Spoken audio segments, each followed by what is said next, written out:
أعوذ بالله من الشيطان الرجيم. بسم الله الرحمن الرحيم.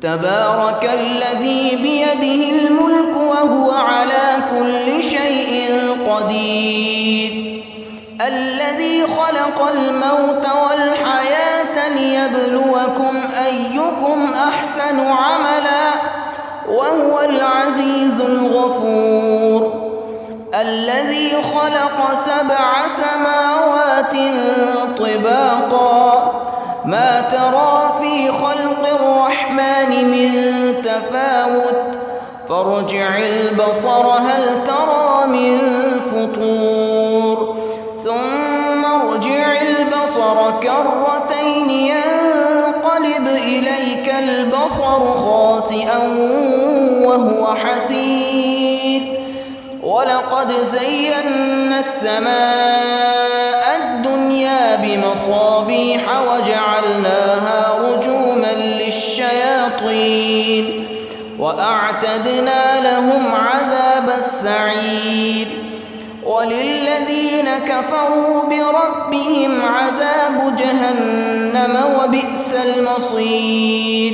إذا ألقوا فيها سمعوا لها شهيقا وهي تفور تكاد تميز من الغيظ، كلما ألقي فيها فوج سألهم خزنتها ألم يأتكم نذير؟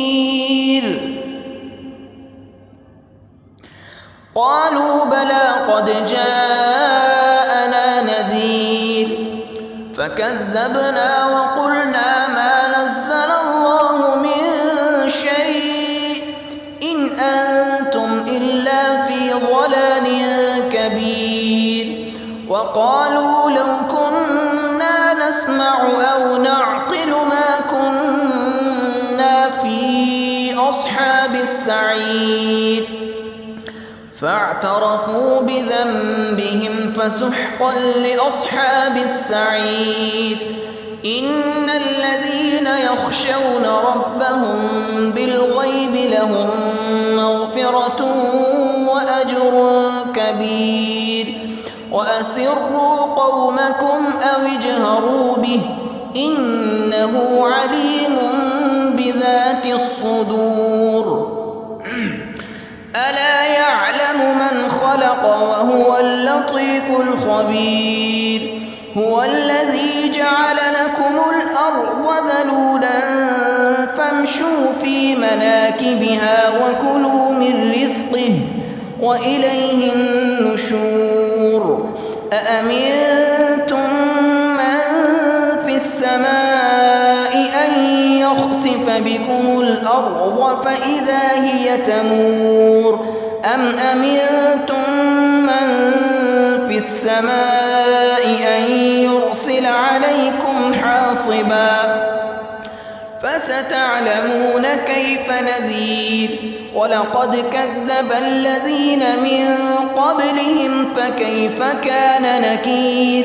أولم يروا إلى الطير فوقهم صافات ويقبضن ما يمسكهن إلا الرحمن إنه بكل شيء بصير.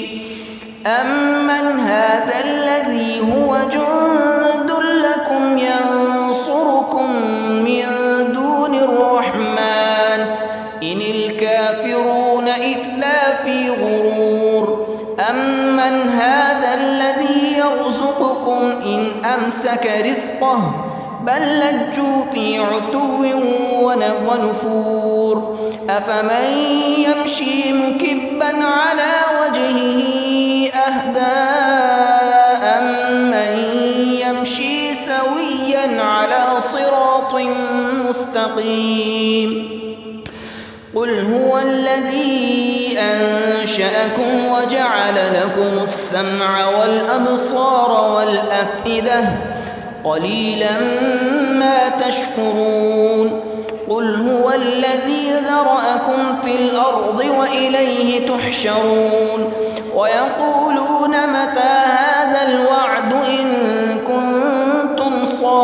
مبين قل إنما العلم عند الله وإنما أنا نذير مبين فلما رأوه زلفة سيئت وجوه الذين كفروا وقيل هذا الذي كنتم به تدعون قل أرأيتم إن أهلكني الله ومن معي أو رحمنا فمن يجير الكافرين من عذاب أليم قل هو الرحمن آمنا به وعليه توكلنا فستعلمون من هو في ضلال مبين قل أرأيتم إن أصبح ماؤكم غورا فمن يأتيكم بماء معين صدق الله العظيم.